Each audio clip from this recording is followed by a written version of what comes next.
दोस्तों नमस्कार। आज हम इस वीडियो में आपसे मेंटल एबिलिटी टेस्ट यानी कि मानसिक योग्यता के बारे में बात करेंगे। मानसिक योग्यता में जैसा कि हमने आपको सिलेबस में बताया था कि लगभग 10 तरीके की आकृति आती हैं, जिसमें एक तरीके की आकृति आपको श्रृंखला या फिर सीरीज से रिलेटेड कुछ क्वेश्चंस आते हैं, जिसमें कि आपको सीरीज या श्रृंखला से रिलेटेड एक टाइप होता है। उस टाइप में किस तरीके के क्वेश्चंस होते हैं, आपको एक प्रश्न आकृति दी जाती है। उस प्रश्न आकृति में 3 आकृति दी हुई हैं, 3 पिक्चर दी हुई हैं और इन 3 आकृति के बाद एक क्वेश्चन मार्क चिन्ह दिया हुआ है। तो बच्चों आपको इसमें एक पर्टिकुलर एक रिलेशन होता है, वो रिलेशनशिप आपको फाइंड आउट करके ये जो क्वेश्चन मार्क वाला चिन्ह है इसकी जगह पर उत्तर आकृतियों में एक आकृति दी गई है जो कि इनके बीच में जो रिलेशन बन रहा है उसको पूरा करती है। तो आइए मैं बताता हूँ आपको इस प्रकार के क्वेश्चंस आपको किस तरीके से सॉल्व करने हैं। तो आप प्रश्न आकृतियों में जो रिलेशन दिया हुआ है उसको आप ध्यान से देखेंगे। तो हम यहाँ पर फाइंड आउट करते हैं। देखिए आपको यहाँ पर एक लाइन ये दी हुई है, इसके नीचे लाइन दी हुई है, फिर एक लाइन ऊपर दी हुई है और यहाँ से ये ट्रायंगल आपका खुला हुआ है। तो इसके अगले आकृति में आप देखिए, मैं आपको दिखाता हूँ। ये दोनों लाइन एज इट इज है। इसमें यहाँ पर देखिए एक डायगोनल लाइन है, यहाँ पर एक डायगोनल लाइन है और ये वाली जो लाइन है इसको हटा के इन्होंने यहाँ से बंद किया हुआ है और इसके साइड में यहाँ पर एक बंद किया हुआ है। तो आप ध्यान ये रखिए कि एक लाइन यहाँ से हटा के 2 लाइन ऐड कर दी है। इसी तरीके से मैं अगली वाली आकृति में देखूंगा तो उस आकृति में यहाँ देखिए यहाँ बंद किया हुआ है, वो बंद किया हुआ है। यहाँ से ये वाली लाइन को हटा के ऊपर 2 एक्स्ट्रा लाइन ऐड करनी है। तो यहाँ पर एक लाइन यहाँ एक्स्ट्रा ऐड कर दी, एक लाइन यहाँ पर एक्स्ट्रा ऐड कर दी और ये वाली लाइन यहाँ से हटा दी। तो कुछ इस तरीके की शेप बन के आती है, जिसमें आपको ये डायगोनल लाइन दोनों ऑलरेडी हैं आपके पास और ये वाली लाइन हटा के यहाँ पर इसका यहाँ से लाइन इसको हटा दिया और इधर देखिए आपको ये लाइन एज इट इज रखा है और बाकी 2 लाइन से यहाँ से खुला हुआ था ये शेप, इसको यहाँ से बंद कर दिया। तो आप देखिए किस तरीके का रिलेशन बन रहा है। आपको देखेंगे तो यहाँ पर 1 2 3 लाइन्स थी। उसके बाद आप देखिए 1 2 3 और 4 लाइन्स हो गई। उसके बाद अगले वाले में देखिए आपको 1 2 3 4 5 लाइन्स हो गई। तो हमारे पास जो फाइनल क्वेश्चन मार्क में जो आकृति होनी चाहिए वो टोटल 6 लाइन्स होनी चाहिए और उसमें एक इस तरीके का डायगोनल होना चाहिए। तो हम 1 बाई 1 उत्तर आकृतियाँ देखते हैं।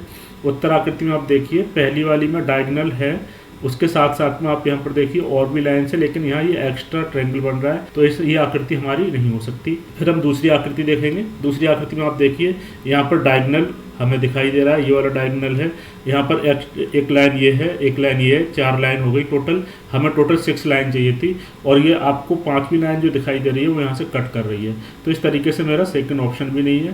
थर्ड ऑप्शन में एकदम से नेगलेक्ट कर दूंगा क्योंकि इसमें ये जो ट्रायंगल है, ये ट्रायंगल आप देखेंगे ऑलरेडी इसको डार्क किया हुआ है, तो ऐसा कोई ऊपर रिलेशन ऐसा बन नहीं रहा है। फोर्थ आकृति में आप देखिए बच्चों, यहाँ पर हमें 1 2 3 4 5 लाइन के बाद एक और एक्स्ट्रा लाइन ऐड करनी है, तो 6 लाइन चाहिए थी। तो मैं यहाँ पर देखिए 1 2 3 4 लाइन्स ये है और एक लाइन ये डायगोनल वाली हो गई, दूसरी लाइन यहाँ पर डायगोनल वाली हो गई। तो 4 और 2 6 टोटल 6 लाइन है। और यहाँ देखिए ये वाला मुंह इसका बंद होना चाहिए था रिलेशन के अकॉर्डिंग, तो यहाँ पर वो ऑलरेडी यहाँ से बंद कर दिया है। तो इस तरीके से बच्चों इस सीरीज में ये वाली आकृति यहाँ क्वेश्चन मार्क की जगह पर आएगी। सीरीज और श्रृंखला में अगला प्रश्न हम देखते हैं किस तरीके का बनता है। अब यहाँ पर भी सेम आपको देखेंगे कि किस तरीके का रिलेशन बन रहा है। तो रिलेशन देखने के लिए आप देखिए यहाँ पर 1 2 3 4 लाइन्स है। अब आप देखने वाली बात यह है कि यहाँ पर जो 4 लाइन्स थी इसमें ऊपर वाली जो लाइन है उस लाइन पे यहाँ पर एक स्मॉल सा चेंज किया है, उस लाइन को यहाँ पर एक आर्क बना दिया है, थोड़ा सर्कल का एक पोर्शन बना दिया है, ये चेंज किया है। उसके बाद हम अगली वाली आकृति में देखेंगे। उस अगली आकृति में आप देखिए ये चेंज यहाँ पर है और इसके नीचे ये वाली जो लाइन है उसको फिर से इन्होंने आर्क बना दिया, यहाँ पर थोड़ा सा सर्कल का एक शेप बना दिया। फिर यही रिलेशन हम आगे जो क्वेश्चन मार्क दिया हुआ उसमें होना चाहिए, तो वहाँ उत्तर आकृतियों में से कौन सी आकृति आएगी ये हमें फाइंड आउट करना है। तो बच्चों ये रिलेशन आपको देखना है। तो आप ये देखिए कि ऊपर वाली लाइन और नीचे वाली लाइन आपकी आर्क बन चुकी है, आपकी सर्कल का एक पोर्शन बन चुका है। अभी हम देखेंगे कि ऊपर से नीचे वाली जो लाइन है ये वाली लाइन का नंबर है, इसको हम आर्क बनाएंगे तब हमारी जो शेप बनेगी वो हमारी इस क्वेश्चन मार्क में आएगी। तो आप उत्तर आकृति 1 देखिए। उत्तर आकृति 1 में आप देखिए पहली वाली जो लाइन थी वो ऑलरेडी हम बना चुके हैं इसको आर्क। उसके नीचे वाली लाइन ये वाली लाइन है, ये ऑलरेडी आर्क बन चुकी है। ये इसके नीचे यहाँ पर ये लाइन है वो एज इट इज इसमें दी हुई है और अभी ये जो लाइन है इसका आर्क बनने का नंबर है, तो ये इन्होंने यहाँ पर ये वाली लाइन को यहाँ आर्क बना दिया है। तो मैं देख पा रहा हूँ कि जो ऊपर रिलेशन है इस सीरीज में श्रृंखला में वो हमारी उत्तर आकृति 1 कंप्लीट कर रही है। तो हम ये जो आकृति है इसको क्वेश्चन मार्क की जगह पर रखेंगे, तो ये हमारा ऑप्शन 1 करेक्ट आंसर होगा। इस तरीके से आप बाकी भी शेप देख, इसमें पहला ही ऑप्शन करेक्ट है तो हमें बाकी शेप देखने की ज़रूरत नहीं है। हालांकि ये सब शेप अगर आप ध्यान से देखेंगे तो इनमें देखिए आप यहाँ पर एक लाइन होनी चाहिए थी, वो लाइन इनमें किसी में भी दिखाई नहीं दे रही है। तो मेरा ऑप्शन 2, ऑप्शन 3 और ऑप्शन 4 सही नहीं है। तो बच्चों सीरीज और श्रृंखला के क्वेश्चंस आप आसानी से इस तरीके के रिलेशन और संबंध निकाल के आप कर सकते हैं। नेक्स्ट क्वेश्चन देखिए आप, श्रृंखला में ही और सीरीज में ही बताते हैं आपको। प्रश्न 3 में देखिए प्रश्न आकृति दी हुई है और उत्तर आकृतियाँ नीचे दी हुई है, वही आपको रिलेशन फाइंड आउट करना है और उसी रिलेशन फाइंड आउट करके ये क्वेश्चन मार्क जो है यहाँ पर जो आकृति आएगी वो आकृति आपको फाइंड आउट करना है। तो देखिए पहले वाले में आपको यहाँ पर 2 लाइन दी हुई हैं और इन 2 लाइन के इधर वाले पोर्शन जो है, ये वाला पोर्शन है, इस पोर्शन में यहाँ पर इन्होंने एक एरो दिखाया हुआ है। अब मैं अगली आकृति की बात करूँगा तो उसमें ये लाइन ऑलरेडी यहाँ पर हैं और ये वाला एरो उठा के इन्होंने इस वाले पोर्शन में लाके लगाया हुआ है। तो नेक्स्ट पोर्शन में ये एरो लगा दिया, यानी कि ये क्लॉकवाइज घूम रहा है। अब उससे अगली आकृति में ये एरो क्लॉकवाइज नेक्स्ट वाले इस वाले पोर्शन में लाके यहाँ लगा दिया। तो फिर क्लॉकवाइज को घुमाने के लिए फोर्थ जो आपकी आकृति होगी, चौथी आकृति होगी, उसमें क्वेश्चन मार्क की जगह ये क्लॉकवाइज घूम के यहाँ पर लगना चाहिए। तो ये 2 लाइन ऐसे होनी चाहिए और इस पोर्शन में यहाँ पर एक एरो लगा होना चाहिए। तो बच्चों देखते हैं उत्तर आकृतियों में ऐसा कौन सा है, वो ऑप्शन हम देखते हैं। तो ऑप्शन 1 में आप देखिए पहला ही ये एरो है, वो हमारी रिक्वायरमेंट ये है कि इस वाले पोर्शन में एरो होना चाहिए, लेकिन यहाँ पर ये इससे ऊपर वाले पोर्शन में एरो है। तो हमारा ये जो पहला ऑप्शन है वो गलत है। इस तरीके से आप देखिए दूसरा ऑप्शन में भी ये एरो यहाँ पर है, जबकि ये यहाँ होना चाहिए। तो मेरा दूसरा ऑप्शन भी सही नहीं है। तीसरा ऑप्शन मैं देखता हूँ, इसमें आप देखिए तीसरा ऑप्शन में भी यहाँ एरो होना चाहिए, जबकि ये वाला एरो ऊपर लगा हुआ है। तो मेरा तीसरा ऑप्शन भी नहीं है। चौथा ऑप्शन आप आसानी से देख पाएंगे कि जो रिक्वायरमेंट हमारी थी उसमें ये 2 लाइन है और इन 2 लाइन के बाद इस वाले पोर्शन में एक एरो होना चाहिए था, तो वो ऑलरेडी यहाँ पर एरो है। तो इस तरीके से बच्चों मेरा ये ऑप्शन 4 मेरा करेक्ट आंसर है। अगला प्रश्न हम श्रृंखला में बताएंगे। प्रश्न संख्या 4 में प्रश्न आकृतियाँ दी हुई हैं, प्रश्न आकृतियों रिलेशन फाइंड आउट करते हैं। फिर वहीं से आप ये क्वेश्चन मार्क हुआ है, इसमें कौन सी आकृति आनी चाहिए वो हम फाइंड आउट करेंगे।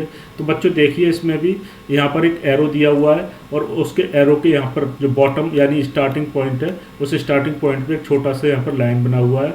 अब आप देखिए इस एरो को उन्होंने पूरा 180 डिग्री घुमा दिया है और 180 डिग्री घुमाने के बाद इसमें जो पीछे जो एक लाइन थी उस एक लाइन की जगह पर यहाँ पर 2 लाइन लगा दी हैं। अब हम तीसरी आकृति की बात करते हैं तो फिर से संबंध बन रहा है, इसको फिर से 180 डिग्री घुमा दिया, पूरा 180 डिग्री एरो को घुमाने के बाद फिर यहाँ पर 2 लाइन की जगह यहाँ पर इन्होंने 1, 2 और 3 लाइन्स लगा दी हैं।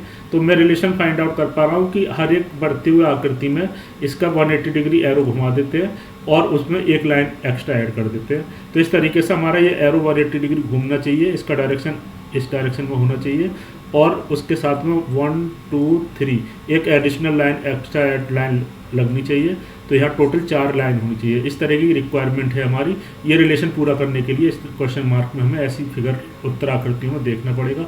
तो देखते हैं 1 बाई 1। पहले ऑप्शन में आप देखिए ये एरो का डायरेक्शन आप यहाँ देखिए, यहाँ एरो का डायरेक्शन गलत दिया हुआ है और ये 180 डिग्री जब इसको रोटेट करेंगे तो ये एरो इधर होना चाहिए था, इसलिए मेरा ये ऑप्शन पहला ऑप्शन नहीं है। अब बात करते हैं दूसरे ऑप्शन की। दूसरे ऑप्शन में इन्होंने एरो 180 डिग्री से घुमाया है, वो हमारी सही कंडीशन है, लेकिन इसके साथ साथ में ये टोटल 4 लाइन होनी चाहिए थी। तो यहाँ पर 1 और 2 2 ही लाइन है। तो इसका मतलब ये हुआ कि मेरा जो ऑप्शन 2 है वो ऑप्शन 2 सही नहीं है। फिर ऑप्शन 3 की तरफ चलते हैं। ऑप्शन 3 में देखिए, ऑप्शन 3 में ये 180 डिग्री रोटेट करना चाहिए था, तो यहाँ पर उन्होंने 180 डिग्री रोटेट किया हुआ है और इसके साथ साथ में 1, 2, 3, 4 लाइन्स यहाँ पर दी हुई हैं। तो ये चारों लाइन यहाँ पर फुलफिल हो रही है हमारी कंडीशन। जो रिलेशन ऊपर था वो रिलेशन पूरा कर रहा है। तो इट मीन्स हमारा जो ऑप्शन 3 है वो करेक्ट आंसर है। अब चौथे ऑप्शन को अगर देखना भी चाहें तो वो गलत ही होगा। इसमें आप देखिए जल्दी से देख सकते हैं 1, 2, 3, 4, 5 लाइन दी है।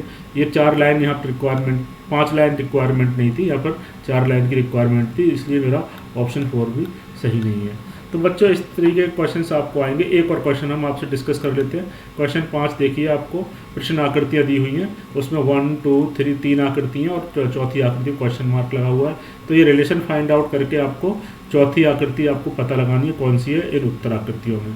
तो देखिए बच्चों, रिलेशन क्या है। अभी रिलेशन ये है कि यहाँ पर एक सर्कल दिया हुआ है आपको, और वो सर्कल का आधा पोर्शन दिया हुआ है। उस सर्कल को इन्होंने क्या किया है, इस सर्कल को 90 डिग्री रोटेट कर दिया। जब मैं सर्कल को रोटेट करूंगा तो कुछ इस तरीके की आकृति बनेगी, और फिर उससे अगली आकृति में फिर से इसको 90 डिग्री रोटेट कर दिया, तो ये इस डायरेक्शन से इस डायरेक्शन में आ गया। अब मैं सर्कल को इस क्वेश्चन मार्क वाली आकृति में क्या होगा, इस जो रिलेशन बन रहा है उस रिलेशन के अकॉर्डिंग इसको मैं 90 डिग्री रोटेट करूंगा, और रोटेट करने के बाद कुछ इस तरह की शेप होनी चाहिए मेरे पास। जब मैं इसको रोटेट करूंगा तो ये डायगोनल मेरा, इसका आधा सर्कल का डायगोनल कुछ इस तरीके से आएगा, और यहाँ इस तरीके का डी शेप या फिर जो हाफ सर्कल है वो आपको हाफ सर्कल यहाँ पर दिखाई देगा।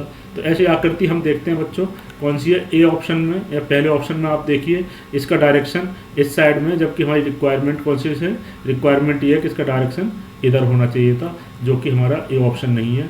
तो ए ऑप्शन मेरा नहीं है। फिर बी ऑप्शन की बात करता हूँ। बी ऑप्शन में देखिए आप, जैसा हमने यहाँ पर आकृति बनाया क्वेश्चन मार्क में रिलेशन के अकॉर्डिंग, वैसी शेप यहाँ पर हमें दिखाई दे रही है। डी यानी कि डी है बट उल्टा डी है। यहाँ पर आप इसको हाफ सर्कल कह लीजिए, हाफ सर्कल इस पोर्शन डायरेक्शन में है, तो ये एग्जैक्ट हमारा रिलेशन मैच कर रहा है। तो हमारा ऑप्शन 2 करेक्ट आंसर है। बाकी दो ऑप्शन देखेंगे तो वो सही नहीं है, आप देख लीजिए जल्दी से। यहाँ पर ये कोई भी डायरेक्शन इसका रोटेट नहीं किया है, तो तीसरा ऑप्शन नहीं है। और इसमें इसको 90 डिग्री रोटेट ना करके पूरा 180 डिग्री रोटेट कर दिया है, तो हमारा ऑप्शन 4 भी नहीं है। तो बच्चों इस तरीके के श्रृंखला में क्वेश्चंस आएंगे, सीरीज के क्वेश्चंस आएंगे। तो एक सेट 1 मैंने आपको बताया 5 क्वेश्चंस का। मैं आने वाले वीडियो में आपको और भी सेट बताऊंगा। सीरीज में कई तरीके के सेट आते हैं, थोड़े टिपिकल क्वेश्चंस भी होते हैं, डिफ़िकल्ट भी होते हैं, वो क्वेश्चंस भी मैं अगले वीडियो में लेके आऊँगा। तब तक आप हमारे साथ बने रहिए। कोई क्वेश्चन आपका है, कोई क्वेरी है, आप तो कमेंट बॉक्स में डालिए, मैं आपके क्वेश्चन का रिप्लाई करने का पूरा प्रयास करूँगा। मिलते हैं अगले वीडियो में। Thanks for watching.